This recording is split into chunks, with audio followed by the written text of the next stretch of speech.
Hola, buenas tardes. Yo soy el doctor Baudelio Rodríguez Rodríguez. Soy adscrito al Hospital de Oncología del siglo XXI. Muchas gracias por la invitación. En esta ocasión les voy a hablar sobre el léxico por ultrasonido de tumores de ovario, trompa de falopio y de peritoneo.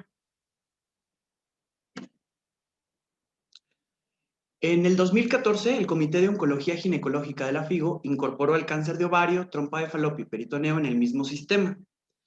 Se presumía que las neoplasias de trompa de falopio eran poco frecuentes, pero la evidencia histológica, molecular y genética muestra que hasta el 80% de los tumores se clasificaron como carcinoma seroso de alto grado de ovario o peritoneo pudieron haberse originado en la fimbre. El drenaje linfático del ovario se realiza a través de la vía útero-ovárica, infundíbulo pélvica y ligamentos redondos, así como una vía accesoria ilíaca externa. Se consideran ganglios linfáticos regionales a los ganglios ilíacos externos, ilíacos comunes, hipogástricos, sacrolaterales, paraórticos y ocasionalmente involucran a los ganglios inguinales. La diseminación metastásica en el cáncer de ovario incluye el peritoneo, vértebras pélvicas, vísceras abdominales y además superficies diafragmáticas y hepáticas. Más del 90% de los cánceres de ovario son de origen epitelial. Existen varios subtipos de cáncer epitelial de ovario que se denominan seroso, que es el de mayor incidencia, hasta un 70%, endometrioide, células claras, mucinoso y también indiferenciado. A su vez, según el grado de diferenciación, se clasifican en grado 1, bien diferenciado, grado 2, moderadamente diferenciado y grado 3, pobremente diferenciado. La ecografía es la técnica de imagen más utilizada para la evaluación de lesiones ováricas y otras lesiones anexiales. Los hallazgos ecográficos reportados por diferentes especialistas son variables debido a la inconsistencia en la terminología utilizada y puede conducir a diferencias significativas en la interpretación y en el tratamiento posterior. Por lo tanto, la ACR creó un léxico estandarizado con el objetivo de mejorar la calidad en la comunicación de los informes realizados por los examinadores con los médicos de referencia. ¿Cuáles son los antecedentes? Bueno, en el 2000, Timmerman y colaboradores, como parte de la IOTA, propuso un grupo de términos y definiciones técnicas, lo que condujo al modelo de reglas simples y ADNEX para diferenciar las masas benignas de las malignas. La Universidad de Kentucky propuso un índice morfológico con buena predicción de malignidad, pero no se logró su aceptación generalizada. En el 2009, Amor y colaboradores sugirió el sistema de informes y datos de imágenes ginecológicas para evaluar y estratificar el riesgo de lesiones anexiales utilizando el ultrasonido transvaginal, pero sin su aceptación general. En el 2015, bajo la supervisión de la ACR, se formó un comité ORATS con el propósito de estandarizar un léxico que permitiría el desarrollo de un vocabulario práctico y uniforme para describir las características de imagen de las masas ováricas. En el 2018 se publica el artículo con la terminología estandarizada para el reporte de masas ováricas y anexiales, que incluye categorías principales, cómo se debe realizar la medición, si son lesiones sólidas o quísticas, cómo deben describirse, cuál es el grado de vascularidad y si presentan hallazgos extraováricos. Dentro de categorías principales se describen hallazgos fisiológicos como la anatomía ovárica normal, folículos y cuerpo lúteo. Un folículo se define como un quiste que mide menos de 3 centímetros de diámetro mayor en el grupo de edad premenopáusica. Un cuerpo lúteo es un quiste de pared gruesa que mide menos o igual a 3 centímetros de diámetro en un grupo de edad premenopáusica. A menudo tiene márgenes internos regulares, ecos internos y flujo periférico con técnica Doppler color. Este es un ejemplo de un folículo normal y este es un ejemplo de un cuerpo lúteo. La primera lesión descrita en el artículo es quiste unilocular sin componente sólido. Este es un quiste con un solo compartimento. Puede contener uno o más tabiques, pero estos deben de ser incompletos. La pared es irregular, puede tener una pared irregular con un engrosamiento focal menor a 3 milímetros de altura e incluso puede tener ecos internos. La segunda lesión descrita es un quiste unilocular con componente sólido. Contiene solo un compartimento, no contiene septos completos, pero incluye un componente sólido igual o superior a los 3 milímetros de altura. La tercera lesión descrita es un quiste multilocular sin elementos sólidos. Tienen más de un compartimento, al menos un tabique completo, pero sin componente sólido. Puede tener pared irregular con engrosamientos menores a 3 milímetros de altura o icos internos. La cuarta lesión descrita es un quiste multilocular con componente sólido. Esta va a tener más de un compartimento y va a tener un componente sólido que es igual o superior a los 3 milímetros en altura. Y la quinta lesión es la lesión sólida. Esta debe de ser como mínimo 80% sólido cuando se evalúa subjetivamente en planos bidimensionales perpendiculares. Y es puramente sólido si no contiene nada de líquido. ¿Cuáles son las medidas imprescindibles en el reporte de las lesiones ováricas? Bueno, en primer lugar es el diámetro mayor de la lesión independientemente del plano. También se deben de reportar los 3 diámetros máximos de la lesión en 2 planos perpendiculares y puede obtenerse un volumen opcional con la fórmula modificada del elipsoide. Y el tercero es el diámetro mayor del componente sólido independientemente del plano. ¿Qué se debe de reportar en las lesiones sólidas o de apariencia sólida? En primer lugar, el contorno. Este puede ser liso o irregular. Es liso cuando tiene un margen regular y uniforme e irregular cuando es de aspecto no uniforme. Incluso los contornos lobulados se consideran irregulares.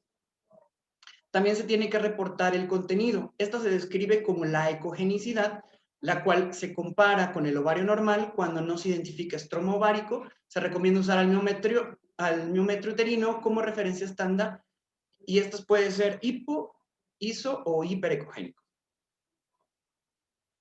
¿Qué se debe de reportar en las lesiones quísticas? En primer lugar, los márgenes internos o las paredes internas. Estas pueden ser lisas o irregulares. Son lisas cuando es uniforme en todo su interior y son irregulares cuando son desiguales, debido a septos incompletos, a engrosamientos menores a 3 milímetros de altura o cuando existen las proyecciones papilares que son mayores a 3 milímetros de altura. También pueden existir calcificaciones en la pared que son hiperecogenicidades focales o en placas y que se asocian a sombra acústica. Dentro del componente líquido existen tres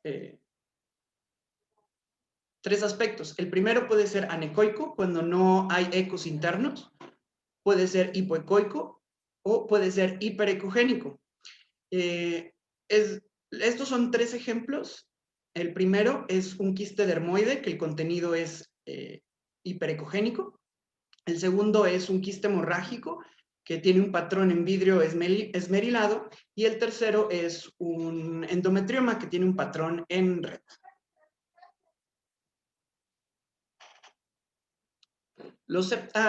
También hablando sobre los septos, estos pueden ser completos o incompletos, como ya les había mencionado, y también podemos describir si son delgados o son gruesos, dependiendo si miden menos de 3 milímetros o si son mayores a 3 milímetros.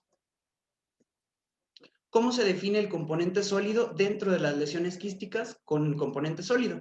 Estas pueden ser proyecciones papilares o nódulos. Este componente sólido tiene la característica de que debe de medir más de 3 milímetros de donde inicia la pared del quiste hacia toda su altura. Se debe de documentar el número total de proyecciones.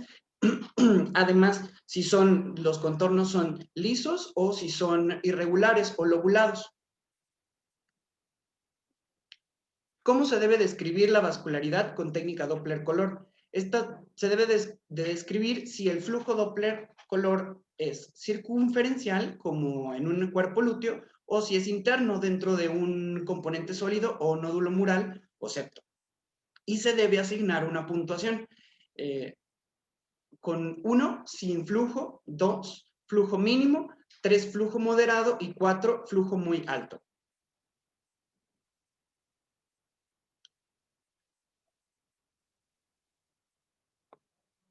La última categoría son los hallazgos extraováricos. El primero es un quiste de inclusión peritoneal. Este quiste no va a ejercer efecto de masa y típicamente va a contener tabiques. El ovario puede estar a un margen o suspendido dentro de la lesión. Este va a seguir los contornos de la pelvis, los órganos o el peritoneo. Esta suele asociarse con adherencias pélvicas por cirugías previas, inflamación o por endometriosis. El quiste parovárico es un quiste simple separado del ovario que se mueve independientemente a este. También existen descriptores de trompa de falopio distendidas con líquido. Esta presenta septos incompletos, es tubular y se pueden visualizar pliegues endosalpingiales. También existen dos tipos de líquido.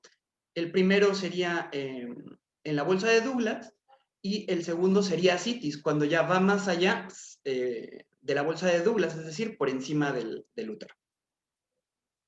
Estos fueron las recomendaciones para utilizar en los reportes. Ahora bien, les voy a explicar sobre las reglas simples. Estas reglas simples se van a usar para determinar si una masa es benigna o si es maligna. En primer lugar, tenemos la definición de una masa benigna es si una o más características B estuvieran presentes en ausencia de características M. Una masa maligna es si una o más características M estuvieran presentes en ausencia de características B.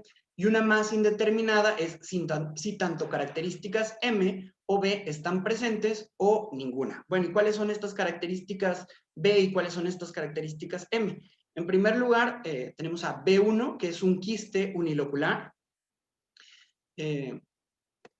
B2 es un quiste unilocular con componente sólido con diámetro mayor a 7 milímetros, perdón, menor a 7 milímetros del componente sólido. B3 es cuando presenta sombra acústica. B4 es un tumor multilocular de bordes lisos, diámetro máximo menor a 100 milímetros. B5 es cuando no tiene flujo detectado con técnica Doppler Color. M1 es un tumor sólido irregular. M2, ascitis. M3, al menos 4 estructuras papilares. M4 es un tumor sólido multilocular irregular con diámetro mayor a 100 milímetros. Y M5 cuando tiene un flujo vascular muy alto. Bueno, ¿cuáles son los artículos de revisión? Este es el primer artículo en donde apareció la definición de las reglas simples. Reglas simples basadas en ultrasonido para el diagnóstico de cáncer de ovario. Este fue realizado por Timmerman y el grupo de la IOTA y fue publicado en el 2008. En este artículo se clasificaron los tumores según los criterios recomendados por la FIGO, por la Federación Internacional de Ginecología y Obstetricia. Se utilizó Ted Studen, Udema-Whitney, Chi Cuadrada y prueba de Fisher. En un periodo entre junio de 1999 y junio del 2002. Se inscribieron 1,066 pacientes con 1,233 tumores anexiales. En el 73% eran tumores benignos y el 27% eran tumores malignos. Se eligieron estos 10 descriptores que ya les había comentado, de B1 a B5 y M1 a M5, para integrar las reglas simples, que tenían una sensibilidad del 93% y una especificidad del 90%, y eran aplicables a un gran número de tumores con un valor predictivo positivo del 80% y un valor predictivo negativo del 97%. Cuando se probó prospectivamente las reglas simples, eran aplicables en el 76% de los tumores, donde tenían una sensibilidad del 95% y una especificidad del 91%. También se determinó la probabilidad de malignidad de tumores de ovario dependiendo de las categorías principales. Por ejemplo, la descripción unilocular tiene un valor predictivo positivo de 1.3%, multilocular 10%, unilocular con componente sólido 37%, multilocular con componente sólido 43% y sólido 67%. Ese es el riesgo de malignidad. Este artículo es una evaluación prospectiva, son igual las reglas simples de ultrasonido para distinguir masas anexiales benignas de malignas. Antes de la cirugía, la validación por el grupo IOTA. En estas incluyeron los datos de 1,938 pacientes entre el 2005 y 2007. 28% eran tumores malignos, de estos 20% eran masas limítrofes, 67% primarios invasores y 11% masas metastásicas. De las 389 masas predichas para ser malignas por reglas simples, el 87% realmente fueron malignas, el 87% fueron malignas según la histología. De las 1.112 masas predichas para ser benignas, el 97% fueron benignas según la histología. Entre los tumores los cuales las reglas simples de un resultado concluyente, se tenía una sensibilidad del 92% y una especificidad del 96%, con una pérdida solamente de 29 cánceres y 46 diagnósticos falsos positivos. El desempeño en de las reglas simples fue pobre para abscesos, fibromas y estados serosos limítrofes en estadio 1. Bueno, a continuación les voy a presentar el modelo ADNEX. Cuando una masa ovárica se considera indeterminada con el uso de las reglas simples y no se cuenta con un médico experto para determinar su posible etiología, el grupo de la IOTA desarrolló este modelo para estimar que el tumor sea benigno, limítrofe, cáncer de ovario estadio 1 y cáncer estadio 2, 4 o metastásico. En este modelo se tiene que incluir la edad del paciente, si se refiere a un centro gineco-oncológico, el diámetro máximo de la lesión, la parte sólida, si tiene más de 10 lóculos o cavidades, número de proyecciones papilares, si la sombra acústica es presente, si hay ascitis y el nivel de CA125. Este modelo se encuentra disponible en esta página, en este sitio web, o incluso ustedes en cualquier buscador pueden poner IOTA modelo ADNEX y los va a referir a esta página. Este es un ejemplo de una paciente de 26 años de edad con una lesión en ovario de 50 milímetros, sin componente sin componente líquido, tiene la mayor en el diámetro máximo 50 milímetros, no tiene lóculos, no tiene proyecciones papilares, no presenta sombra acústica, no tiene ascitis y no contamos con CA125. Eso es un ejemplo hipotético. ¿Cuál es el porcentaje de benignidad? De 76.9% y una probabilidad de 23.1% de riesgo de malignidad. Bueno, la evaluación, este es el artículo que evalúa el modelo ADNEX de forma prospectiva. Se analizaron 5.909 pacientes y la tasa de malignidad varió de 22 a 66% en centros oncológicos y de 0 a 30% en otros hospitales. El área bajo la curva ROC del modelo ADNEX para discriminar entre tumores benignos de malignos fue muy amplia, de 0.943 en la validación. Y la validación para discriminar tumores benignos contra limítrofes fue de 0.85. De tumores benignos contra cánceres estadio 1 fue de 0.92. De benignos contra cáncer estadio 2-4 fue de 0.99 y contra metástasis 0.95. Y la validación entre tumores malignos varió entre 0.71 y 0.95. Entonces, el modelo ADNEX presenta una buena discriminación entre masas benignas y malignas y una discriminación de justa a excelente entre los 4 tipos de malignidad ovárica. El uso del modelo ADNEX tiene un potencial para mejorar las decisiones en el manejo y reducir la morbilidad y mortalidad asociada a la patología anexial. Bueno, vamos a continuar con los casos clínicos. Esta es una mujer de 54 años de edad, tiene el antecedente de carcinoma ductal infiltrante en mama derecha con quimioterapia neoadyuvante secuencial con respuesta parcial. Tiene un nivel de CA125 de 13 unidades por mililitro.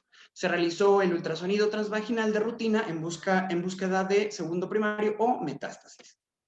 Y se encontró esta lesión, que es un quiste multilocular sin componente sólido, unilateral derecho, que mide 9.3 por 9 por 8 centímetros, con un volumen calculado de 356 mililitros. Es de contornos lisos, paredes internas lisas, el contenido es anecoico y los septos son delgados.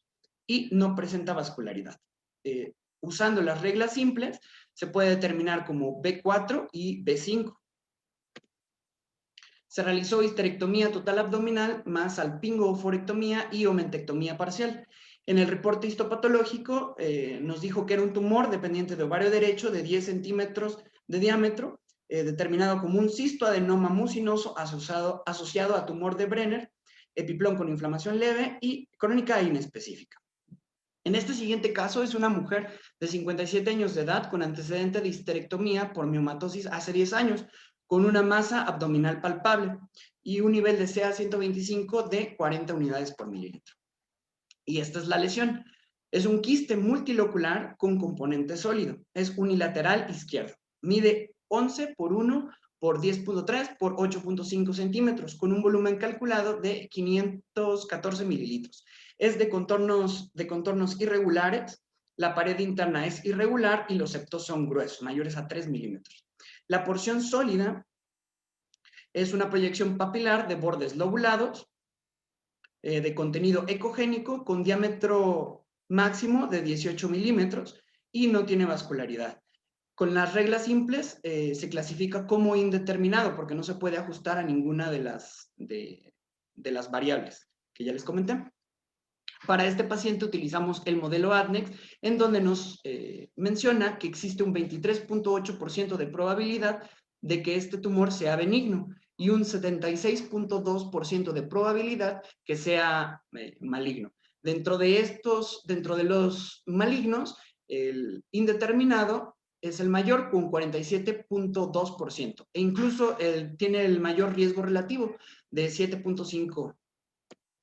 Se realizó LAPE y citorreducción primaria y el reporte histopatológico nos refiere que es un tumor seroso limítrofe de ovario izquierdo, etapa clínica 1A de 14×10 con cápsula íntegra. En este siguiente caso clínico es una mujer de 69 años de edad sin antecedentes de cáncer, pero con pérdida de peso del 10% en 6 meses y tiene un nivel de CA-125 de 260 unidades por mililitro. Y este es la lesión. Es puramente sólida. Es unilateral izquierda, mide 5.4 por 4.5 por 3.5 centímetros. Tiene un volumen calculado de 46 mililitros. Sus contornos son irregulares. Los contornos son irregulares. El contenido es isoecogénico y tiene un flujo vascular muy alto y tiene ascitis. Usando las reglas simples se puede describir como M1, M2 y M5. Aplicamos también el modelo ADNEX a este tumor y nos dice que existe una probabilidad de benignidad de 7.2% y de malignidad 92.8%. Dentro de las categorías de maligna, el estadio 2-4 es el que tiene mayor probabilidad de hasta 76.1%. Se realizó la APE tapificadora y el reporte histopatológico nos dijo que fue un adenocarcinoma endometrioide poco diferenciado en un tumor de 5×4 centímetros de ovario izquierdo. Este es otro caso clínico de una mujer de 37 años de edad con mutación BCRA1, probable síndrome de cáncer mama-ovario con quimioterapia neoadyuvante con respuesta parcial. Tiene un nivel de CA-125 de 482 unidades por mililitro. Y esta es la lesión. Es una lesión sólida, unilateral izquierda, mide 5.1 por 3.4 por 4.7 centímetros, con un volumen calculado de 43 mililitros. Es de contornos irregulares, el contenido es isoecoico con un área anecoica, tiene flujo vascular moderado y presenta ascitis. Esto se puede clasificar como M1 y M2 usando las reglas simples y también aplicamos el modelo ADNEX y nos dijo que la probabilidad de benignidad es tan solo del 4.9% y de malignidad 95.1%. Dentro de estos, el mayor es el estadio 2-4 con hasta 74.5%. Se hace la citorreducción de intervalo y el reporte histopatológico nos dijo que fue un carcinoma seroso de alto grado en un tumor de 5.5 centímetros con cápsula íntegra, dependiente de ovario izquierdo, sin metástasis ganglionares regionales. En este caso es una mujer de 54 años, sea de mama derecha, posoperada con radioterapia neoadyuvante. Tiene además CA papilar de tiroides, posoperada de tiroidectomía total y de histerectomía por miomatosis uterina hace 14 años. Es ingresada a admisión continua por dolor por dolor abdominal y tiene un CA125 de 6.4 unidades por mililitro. Y esta es la lesión. Es una lesión unilocular con componente sólido. Es unilateral izquierda. Mide 8.7 por 5.7 por 6.5 centímetros y un volumen de 170 mililitros. Es de contornos irregulares. El contenido es anecoico con más de 4 proyecciones papilares. Y la proyección papilar más grande tiene un diámetro máximo de 2.2 centímetros y tiene un flujo vascular moderado. No hay presencia de ascitis. Entonces, por las más de 4 proyecciones papilares, lo clasificamos como M3 según las reglas simples. Aplicamos también el modelo ADNEX y nos dice que la probabilidad de benignidad es de 39% y de malignidad es de 61%. Dentro de las posibilidades de malignidad, tumor limítrofe, 44.5% es el mayor. Se realiza LAPE exploradora, lavado de cavidad y salpingo-oforectomía izquierda, y el reporte histopatológico nos dice que fue un tumor mucinoso limítrofe asociado a quiste endometriósico y cistoadenofibroma con cápsula rota, que medía 8 por 7 centímetros. Bueno, eso así como concluyo mi presentación en este congreso. Muchas gracias por la invitación. Les dejo mi correo electrónico para cualquier duda o aclaración. Pueden enviarme sus preguntas y sus dudas. Muchas gracias.